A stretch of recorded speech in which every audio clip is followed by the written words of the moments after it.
Welcome back to Art House Legends. This is the MovieDude Eric, and this is my top 10 films of 2015. Believe it or not, this is actually the third time I've had to record this because I've been changing locations, and on top of that, it's been kind of crazy over the last couple of months. But I finally am able to go ahead and do it, and I'm doing it just before Oscars. I'll also be putting out some more videos regarding the Oscars as well. And also don't forget to check out our Oscar, post-Oscar party on Art House Legends later next week. So, 2015 was possibly one of the most unique and interesting years that we've had in a long time. And it's one that I don't think is going to be as appreciated as now as it will be later on, because some of these films weren't very flashy. They weren't really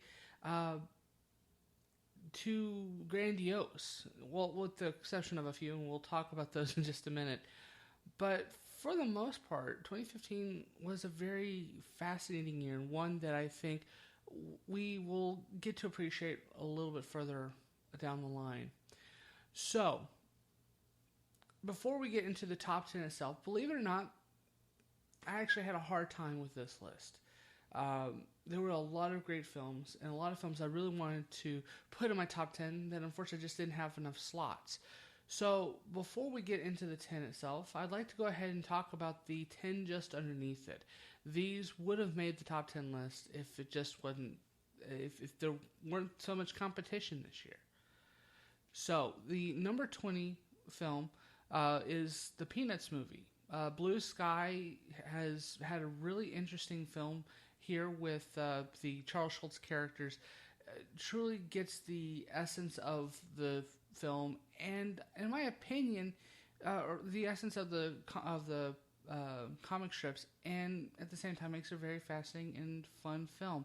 I really can't wait to see what they do next with the Peanuts gang. I'm hoping that we'll be seeing more. But if this is the only thing that Blue Sky does with the Peanuts property, good job. Number 19 is Hitchcocks Ruffo, the documentary about the meeting of minds between Francois Truffaut and Alfred Hitchcock that brought Alfred Hitchcock out of the critical doghouse that he's been in, and is now considered to be one of the greatest filmmakers of all time.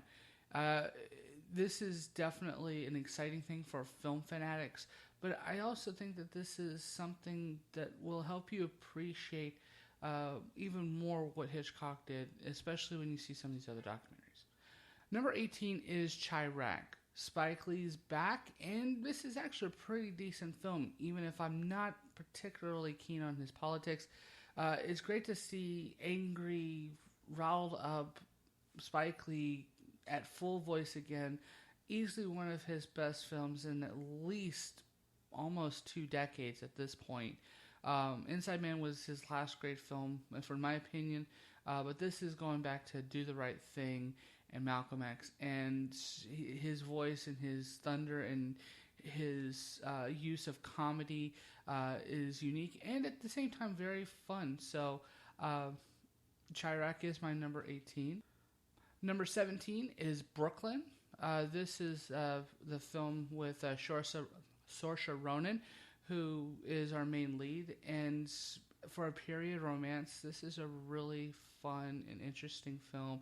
I was engaged with it, and especially considering that it was breaking away from the tropes of other period romances, I really liked where this goes, and especially the tension at the end, which worked and didn't work, but at the same time, I thought it was really good. Brooklyn is my number 17. Number 16 is Kingsman, The Secret Service. There's very little I can't say about this, because this is just a whole bunch of awesome, especially if you love spy movies, if you love action movies, if you love comedies with some biting satire. One of the great action sequences of 2015, definitely in this film, and if you've seen it, you know exactly what I'm talking about. This is truly a fun film. Kingsman Secret Service is my number 16. Number 15 is Love and Mercy. This is a biopic that came out about the Beach Boys Brian Wilson, who had gone through a series of mental breakdowns over the course of his career. This is a film that had Paul Dano and John Cusack playing Brian Wilson in two different spots. Elizabeth Banks is great in this movie. Paul Giamatti, who I believe this is his first of two films where he plays a money-grubbing manager trying to steal money from his clients, and this is a very fun and exciting role for him too. Especially if you like the Beach Boys, I say watch this. It's definitely one of the better ones that have come out, especially in this particular period of biopics. Number 14 is Creed. What can I say? This is a film that beat all the odds, just like its original, where you have a whole lot of heart. And considering that it was going over the same territory, this film feels fresh. Sylvester Stallone gives one of his best performances. Michael B. Jordan, I can't wait to see what he does with his character, because we know we're going to get another Creed movie. I hope we get another Creed movie. And there's just not enough good things I can say about this film. Very exciting, very enthralling, and this is a film with other boxing movies that were trying its hardest to take out the champ, but Creed has proven to be able to go the distance. Number 13 is Bridge of Spies. This film is very engaging. It didn't feel like it's supposed to be engaging, and I know that a lot of people have made it the joke about it's your grandpa's movie. That said, what a grandpa's movie this is, because there's a whole lot of fun, a whole lot of excitement, and at the same time, it's, kind of quiet and subdued, but you get to the heart of everything in this film, and Mark Rylance does a great job. I'm glad that he got nominated for Best Supporting Actor. Spielberg shows that even with his most subdued work, he's still capable of making us engaged in his characters. But that is my number 13, Bridge of Spies. Number 12 is The Martian. Ridley Scott does a really good job with this film. Not one of his best, in my opinion, but again, this movie wasn't trying to be. And I think that a whole lot of this falls upon Matt Damon's performance and the fact that he's capable of making us feel for this guy without feeling pity for this guy. His use of comedy, and the fact that we know that Matt Damon's capable of being funny, especially in a kind of diehard situation where at any moment he could die, and we do feel the pressure of the fact that at any point he could die. I don't know if I'd agree with the Golden Globes about this being one of the best comedies, but definitely one of the best films of 2015, if it just wasn't enough for the top 10, but that's only because the top 10 is just that good. So, number 11 is a documentary that actually was on HBO, but I felt like it deserved a place on this list, which is Going Clear.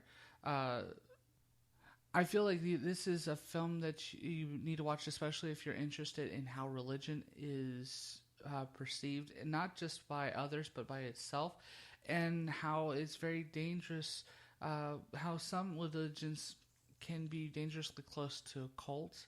I feel like this is a more fair representation of Scientology than they would like to make it out to be, but then again, anything less than stellar, and Scientologists have a tendency to go a little upset. But this is a great film, an engaging documentary, and one that I'm surprised it didn't make my top 10 list, because I was really impressed by this film. But Going Clear is my number 11. So let's talk about the top 10. And there's some surprises in here. I was really surprised by some of these picks that made the top 10.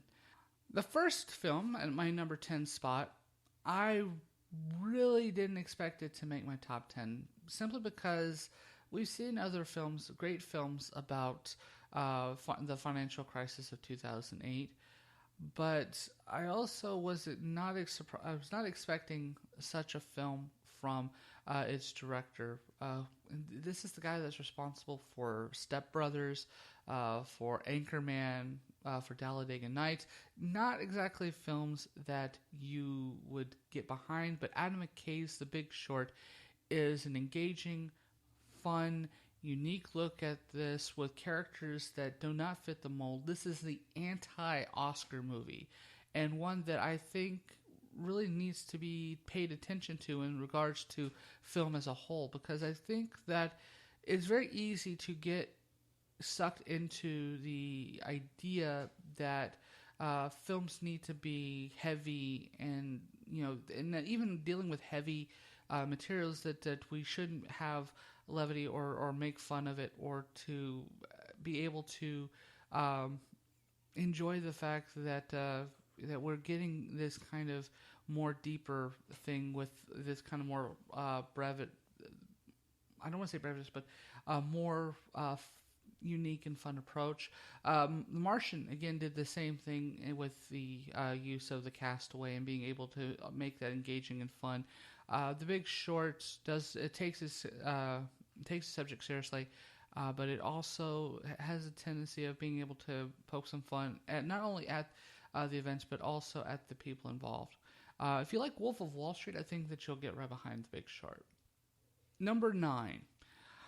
Normally, I don't like putting movies that don't make it to theaters in my top 10 list or in my list, because I feel like that should be a whole different thing.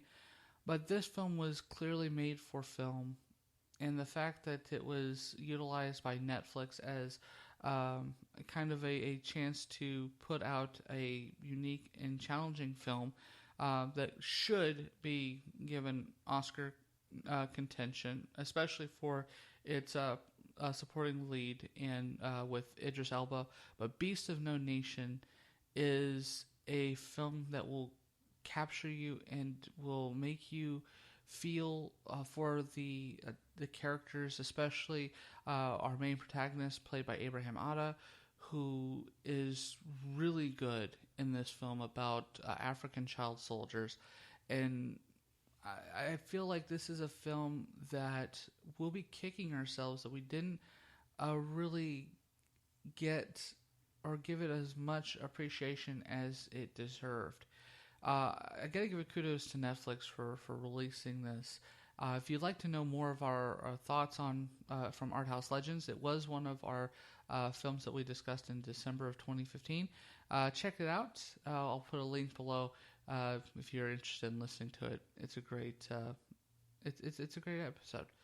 But that is my number 9, Beast of No Nation. Number 8 is a kind of a weird bag, because this is the kind of thing you would expect of an Oscar movie, but at the same time, we're so used to something flashy and something bombastic. We like larger-than-life characters. We like larger-than-life situations. And while this true story, or based on a true story, has a really wild and hectic story, which is the involvement of the Catholic Church in regards to pedophiles in the church. Spotlight is a kind of an understated, very not sexy type movie. This is a film that kind of reminds me of All the President's Men, and kind of more of a 70s type of a realistic look at the events, with great performances, a really great script that tries to underplay all the major parts, and in doing that makes it more emotional. And so I think this is a great film, and one that should be seen by as many people as possible. But my number 8 is Spotlight. Number 7 is possibly one of the biggest surprises for me. I didn't expect this to make my top 10 list. I was hoping that it was going to be good, but I didn't expect it to be as good as it was. And I got to give it to Joel Edgerton, who both acted and directed in this film. This is possibly one of the most unique and exciting thrillers in a year of pretty decent thrillers. But The Gift is a film that makes you think that you're getting one thing, and then you find out it's something completely different. And then the ending, which I think is brilliant, just hits you by the head. And this is really great filmmaking, and one that makes me excited about what Joel Edgerton is capable of doing in the future, and the sort of projects that he's going to be taking later on as a director, which I'm really hoping that he follows up on. But one of the biggest things about this film is Jason Bateman, who just gives a performance that I didn't even think he had in him, to be honest. It's great to have surprising performances from actors that you kind of don't really see being capable of doing better, and for them to just completely wallop you upside the head. And Jason Bateman did it in this film, and I really think that he should have been considered for more awards attention than he did.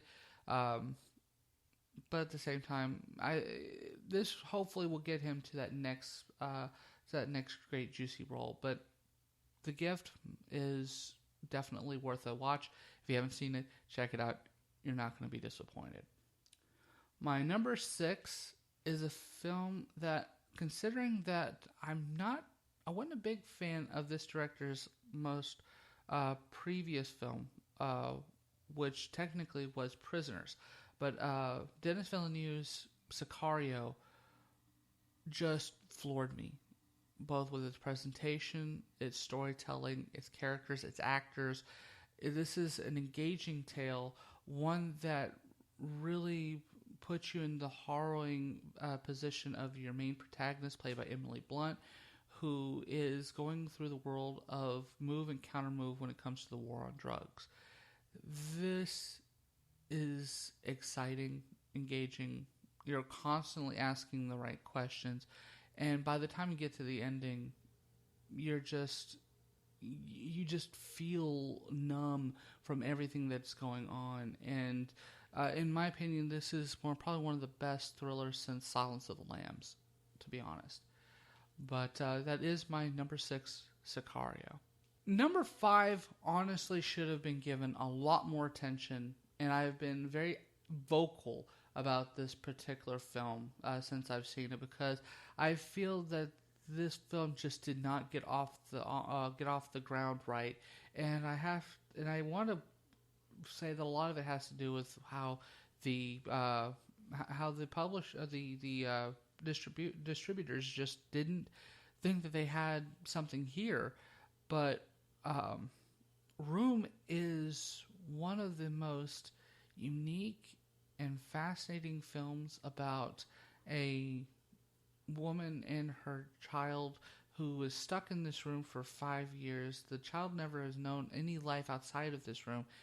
But the performances here by Brie Larson and Jacob Tremblay are just amazing. And especially Jacob Tremblay, who's, I want to say, like 7 or 8 in this film, is just amazing. This is great performances. This is great storytelling.